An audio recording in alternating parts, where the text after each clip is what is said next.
요즘 뭔가 이상하지 않으세요? 월급은 분명히 올랐어요. 물가 감안하면 별로지만 어쨌든 숫자상으론 올랐거든요.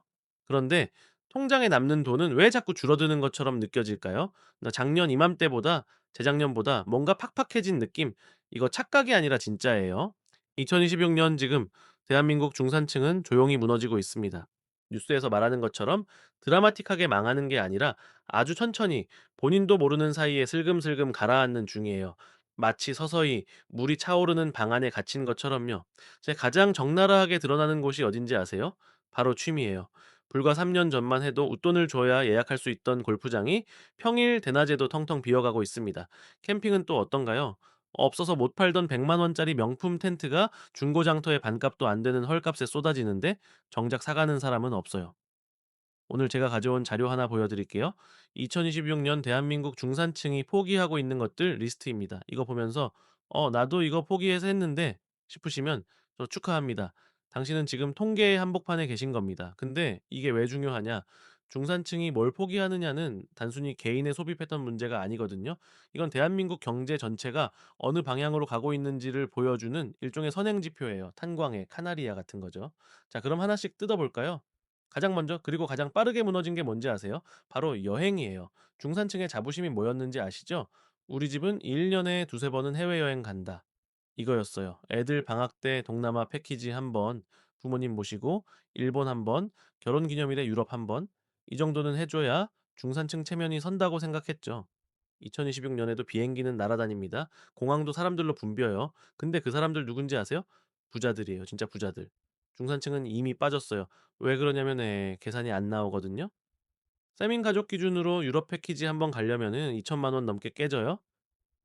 고유계 환율까지 치솟으니까 항공료부터 미쳤고 현지 물가도 개같이 올랐어요. 호텔비, 식비, 관광비 다 합치면 예전에 2배예요. 네. 이 돈이면 뭘 할 수 있을까요? 대출 이자를 거의 1 년치 낼 수 있어요. 아니면은 애 학원비 반년치를 낼 수 있고요. 더 제정신인 사람이라면은 선택은 뻔합니다. 그래서 2026년 중산층 여행의 풍경은 이렇게 바뀌었어요. 해외 대신 국내, 패키지 대신 차박, 호텔 대신 게스트하우스. "우리 이번 휴가 강원도 차박 다녀왔어."라고 말하는데 표정을 보면 알아요. 이게 선택이 아니라 타협이라는 걸. 주말 고속도로 휴게소 풍경도 달라졌어요. 루프박스를 얹거나 자전거를 매단 레저 차량들로 붐비던 곳이 거짓말처럼 한산해졌거든요. 이제 다들 집에만 있어요. 기름값도 부담이고 네 톨게이트 비용도 아깝고 이쯤 되면은 뻔하죠. 네. '왜 이렇게 됐을까?' 그 답은 조금 이따 말씀드릴게요. 여행이 사라지니까 자연스럽게 몰락한 게 또 있어요. 사진이에요. 한때 중산층 아빠들 사이에서 DSLR, 미러리스 카메라 갖는 게 일종의 스테이터스였잖아요. 애들 예쁘게 찍어주려면 좋은 카메라가 있어야지 하면서 500만 원, 600만 원짜리 장비 사고, 렌즈 모으고, 주말마다 사진 찍으러 다니고. 근데 지금 당근마켓 가보세요. 그 비싼 카메라들이 헐값에 쏟아져 나와요. 미개봉 새 상품, 반갑더리라는 절규 어린 제목으로요. 근데 조회수만 높을 뿐 사는 사람은 멸종해 버렸어요. 왜냐고요? 찍을 데가 없어요. 여행을 안 가니까. 네, 동네 놀이터 찍으려고 그 무거운 카메라 들고 나갈 이유가 없죠. 스마트폰으로 찍으면 그만이에요. 사진이 예술에서 기록으로 다운그레이드 됐어요. 렌즈를 갈아 끼우며 찰나의 미학을 논하던 시대는 끝났습니다. 이게 2026년의 현실이에요. 자, 여기서 중요한 게 뭐냐? 중산층이 포기하는 건 단순히 여가만이 아니라는 거예요. 제 정체성까지 포기하고 있어요. 네. 골프 얘기 한번 해 볼까요? 이게 진짜 충격적이거든요. 2020년대 초반 이 골프가 MZ 세대한테까지 번졌을 때 네, 기억나세요? 골프는 더 이상 꼰대들 운동이 아니다. 2030도 즐기는 뉴트로 스포츠. 이런 기사 쏟아졌죠. 실제로 필드 나가는 젊은이들 엄청 늘었고 SNS엔 골프 인증샷 넘쳐났어요. 예약 전쟁이었어요, 진짜로. 근데 2026년 골프장은 곡소리 나요. 이제는 주말 자녀 타임 급비, 세민 플레이 가능 같은 떨이 문자가 스팸처럼 날아옵니다. 완전히 뒤집혔어요. 왜 이렇게 됐냐? 두 가지 이유가 있어요. 첫 번째 법인카드 실종이에요. 경기가 어려워지니까 기업들이 접대비를 확 줄였어요. 회사 돈으로 칠 땐 비즈니스였죠. 근데 내 월급으로 치려니까 현실이 보이는 거예요. 그린피만 주중 15만 원, 주말 25만 원, 여기에 캐디피 7만 원, 카트비 5만 원, 식사비 3만 원. 이거 다 합치면은 주말 라운딩 한 번에 이게 40만 원이 우습게 깨져요.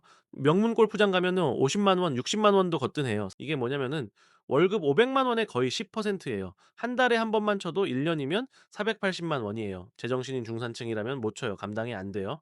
예, 두 번째, MZ 대탈출이에요. 한때 붐을 주도했던 젊은 층에게 골프는 이제 가성비 최악의 취미가 됐어요. 라운딩 한 번에 40만 원이면 일본 오사카 왕복 항공권 살 수 있어요. 아니면은 그 돈으로 한 달 GPT를 받거나 넷플릭스를 3년 볼 수 있어요. 자, 더 결정적인 건 보여주기식 과시를 위해 지불할 입장료가 너무 비싸진 거예요. SNS에 골프 사진 한 장 올리자고 40만 원? 예전 같으면 그래도 분위기 값이지 해서 했는데 지금은 그게 사치로 느껴져요. 그 결과가 뭐냐? 골프웨어 매출은 곤두박질치고 스크린 골프장도 빈방이 넘쳐나요. 당근마켓엔 골프차의 세트가 헐값에 쏟아지는데 조회수만 높고 거래는 안 돼요. 이게 뭐냐면 주식시장에서 투매 현상이 일어나는 것처럼 취미시장에서도 똑같은 일이 벌어지고 있는 거예요. 매수 실종 사태죠. 팔려는 사람은 넘치는데 사려는 사람은 멸종했어요.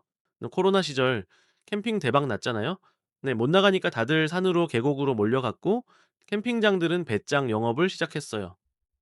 2박 우선 예약, 평일 예약 불가 이런 황당한 조건을 걸었죠. 화쇄석 바닥에 텐트 다닥다닥 붙여놓고 난민촌 같은 풍경 만들어 놓고 1박에 10만 원씩 받았어요. 근데 사람들이 현타가 온 거예요. 내가 왜 돈 주고 노동을 하지? 짐 싸고 채 씻고 텐트 치고 밥 해 먹고 설거지하고 다시 짐 싸고 이게 힐링이 아니라 고역이더라는 걸 깨달은 거죠. 게다가 옆 텐트에서 술 처먹고 떠드는 소리, 네, 공용 화장실 악취까지 견디면서 10만 원을 내는 게 합리적이냐? 이 돈이면은 편하게 모텔 간다는 계산이 섰어요. 그래서 지금 중고시장엔 감가상각을 정통으로 맞은 텐트 매물만 가득해요. 100만 원 주고 산 텐트가 30만 원에도 안 팔려요. 테니스요? 테니스 라켓 하나에 30만 원, 레슨비 한 달에 40만 원. 이 돈이면 애들 영어 학습지 3개를 더 시켜요. 골프보단 싸다고 시작했는데 막상 해보니까 이것도 만만치 않더라는 거죠. 결국 장비가 필요 없는 러닝으로 사람들이 떠났어요. 먹는 것도 완전히 바뀌었어요. 오마카세, 파인 다이닝, 기념일이나 특별한 날이면 당연히 가야 하는 곳이었잖아요. 인당 20만 원 내면서 역시 제대로 된 음식은 달라라고 감탄하고 인스타에 올리고 지금은요. 그런 허세 부릴 여유 없어요. 외식의 기준이 맛대서 가성비로 바뀌었어요. 대형마트 마감 세일 시간대 맞춰 가고 집밥 해 먹는 게 일상이 됐죠. 중산층의 미각이 생존에 최적화된 겁니다. 이쯤 되면 느껴지시죠? 이게 단순히 소비 패턴이 바뀐 게 아니라 계층 전체가 한 단계씩 내려가고 있다는 거. 그리고 가장 상징적인 게 하나 더 있어요. 바로 인테리어예요. 2023년, 2024년만 해도 중산층 사이에서 인테리어 열풍 엄청 났잖아요. 유튜브, 인스타그램 보면 다들 우리 집 셀프 인테리어, 북유럽 감성 거실 꾸미기 이런 거 올리면서 수백만 원, 수천만 원씩 쏟아 부었어요. 집은 나를 표현하는 공간이다. 이런 철학적인 얘기까지 나왔죠. 근데 지금은요, 도배지 한 장 바꾸는 것도 망설입니다. 살기만 하면 되지, 인테리어가 밥 먹여주냐라는 말이 요즘 중산층 커뮤니티에서 유행어처럼 떠돌아요. 미니멀리즘이 철학이 아니라 생존 전략이 된 거예요. 거창하게 말하면 강제된 무소유랄까요? 화려한 거실은 사라지고 그 자리엔 다음 달 카드값을 어떻게 낼까 고민하는 한숨만 남았어요. 근데 네, 진짜 심각한 건 여기서부터예요. 대한민국 중산층이 죽어도 포기 못하던 게 뭔지 아시죠? 자식 교육이에요. 다른 건 다 줄여도 애들 학원비만큼은 절대 안 건드렸어요. 나는 못 배워서 고생했으니까 애는 달라야 한다는 집념으로 버텨왔죠. 그 성역이 2026년에 무너지고 있어요. 대치동, 목동 학원가 가보면 여전히 북적이긴 해요. 근데 속을 들여다보면 달라요. 5개씩 다니던 학원을 2개로 줄이고 고액 과외 대신 이 BS와 인간구로 전환하는 애들이 급증했어요. 부모들 심정이 어떻겠어요? 나중에 애가 나를 원망하면 어떡하지? 라는 죄책감에 시달려요. 근데 그것보다 더 큰 공포가 있어요. 지금 당장 이번 달 대출 이자를 못 내면 우리 가족이 길거리에 나앉는다는 공포요. 우선순위가 바뀐 거예요. 10년 뒤 애 대학 등록금보다 다음 달 은행 이자가 더 급해요. 미래를 저당 잡혀서 현재를 버티는 형국이죠. 더 비참한 건 노후 준비예요. 2026년 중산층은 노후 자금을 깨서 현재의 빚을 갚고 있어요. 연금 저축 해지하고 보험 깨고 주식 손절해서 당장 급한 불을 꺼요. 10년 뒤, 20년 뒤를 걱정할 여유가 없어요.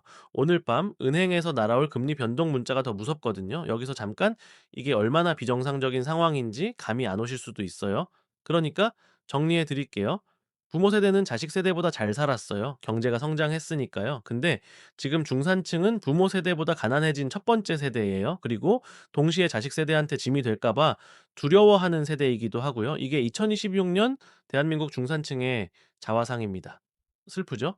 그래서 이게 다 왜 이렇게 되졌냐면, 자, 여기까지 들으시면서 이런 생각하셨을 거예요. 아니, 그래서 이게 왜 이렇게 된 건데? 답은 의외로 간단해요. 구조가 바뀌었거든요. 정확히는 세 가지 경제적 쓰나미가 동시에 덮쳤어요. 첫째, 할부 인생의 청구서예요. 2020 년부터 2021년 주식과 아파트값이 폭등하던 시절 우리는 집단적 착각에 빠져 있었어요. 나도 이제 중산층이다. 자산이 늘어나고 있다는 환상이요? 그때 썼던 돈은 사실 제로 금리가 만든 공짜 점심이었어요. 미래의 소득을 당겨와서 현재의 쾌락으로 바꾼 거였죠. 이제 음악은 멈췄고 웨이터가 계산서를 들고 왔어요. 금리가 올라가면서 저금리 때 빌렸던 돈들이 이자 폭탄이 되어 돌아왔어요.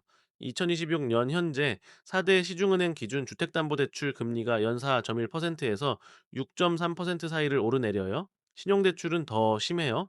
7%에서 8%는 기본이고 신용 등급 낮으면 10% 넘게도 나와요. 또 3억 대출받은 사람이 있다고 쳐봐요. 예전 저금리 시절에는 한 달 이자가 70만 원 정도였어요. 근데 지금 금리 6%로 계산하면요. 한 달 이자가 150만 원이에요. 월급의 30%가 그냥 이자로만 빠져나가요. 여기에 자동차 할부, 카드 대금, 마이너스 통장 이자까지 더하면요. 월급의 절반이 그냥 빚 갚는 데 쓰여요.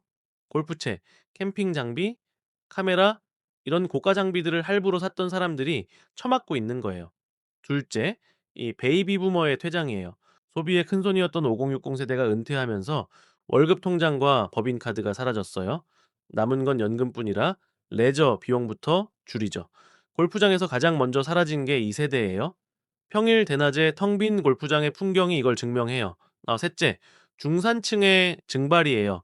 시장이 완전히 양극화됐어요. 네, 다이소 같은 초저가 아니면은 백화점 같은 초고가 중간이 사라졌어요.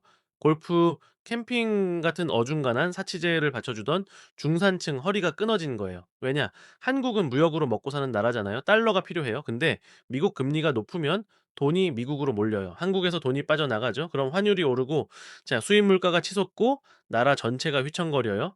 그래서 한국은 어쩔 수 없이 금리를 높게 유지해요. 돈이 빠져나가지 않도록. 근데 금리가 높게 유지되면 뭐가 생기냐? 대출받은 사람들이 처맞아요. 네, 바로 중산층이요. 자, 정부나 기관이 뭘 하고 있냐고요? 네, 애는 써요, 진짜로. 자, 금리 인하 고민도 하고 부동산 규제 완화도 하고 소비 진작 정책도 내놨어요. 근데 안 먹혀요. 왜냐면 이건 한국만의 문제가 아니거든요. 미국이 금리 정책 안 바꾸면 한국도 큰 폭으로 못 바꿔요.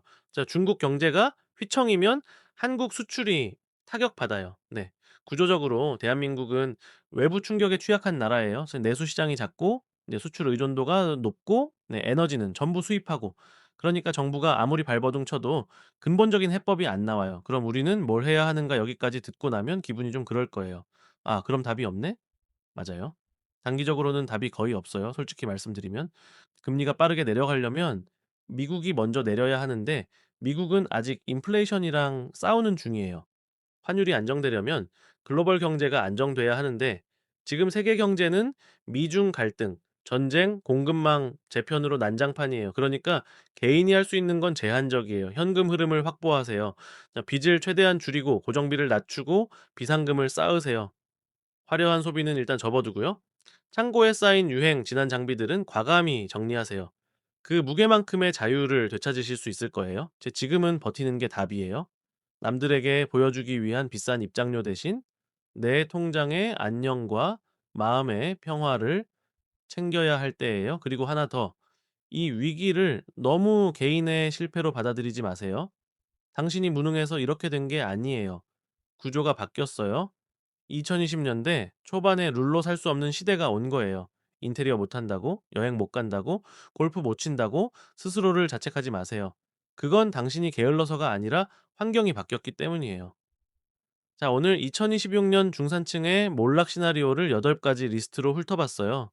참 암울하죠? 근데 생각을 좀 바꿔볼까요? 이게 진짜 몰락일까요? 아니면 가짜 풍요에서 벗어나는 과정일까요? 남들에게 보여주기 위한 인테리어, SNS에 올리기 위한 여행과 외식, 무리한 대출로 쌓아 올린 소비 신화. 솔직히 말해서 이게 진짜 행복이었나요? 우리 정말 행복했어요. 2026년의 위기는 이 모든 거품을 강제로 걷어내고 있어요. 지금의 몰락은 단순 유행 변화가 아니라 빚으로 쌓은 가짜 부가 무너지는 강제적 구조조정이에요. 거품이 꺼진 자리에는 허세가 아닌 진짜 내 삶에 필요한 알맹이만 남아야 해요. 비싼 취미가 없어도 화려한 거실이 아니어도 우리는 살 수 있어요. 오히려 지금 이 시기를 잘 견디면서 현금을 확보하고 부채를 관리하고 네, 그 가족과의 유대를 단단히 하는 사람이 위기가 지나간 뒤 진짜 승자가 될 거예요. 근데 구조는 바뀌었어요. 그래서 예전으로 돌아갈 수는 없어요. 근데 새로운 룰에 적응하면 돼요. 그게 생존이에요. 자, 여러분의 지갑에 빨간불이 켜졌나요? 당황하지 마세요. 지금부터 브레이크 밟고 엔진 점검하면 돼요. 천천히, 단단하게.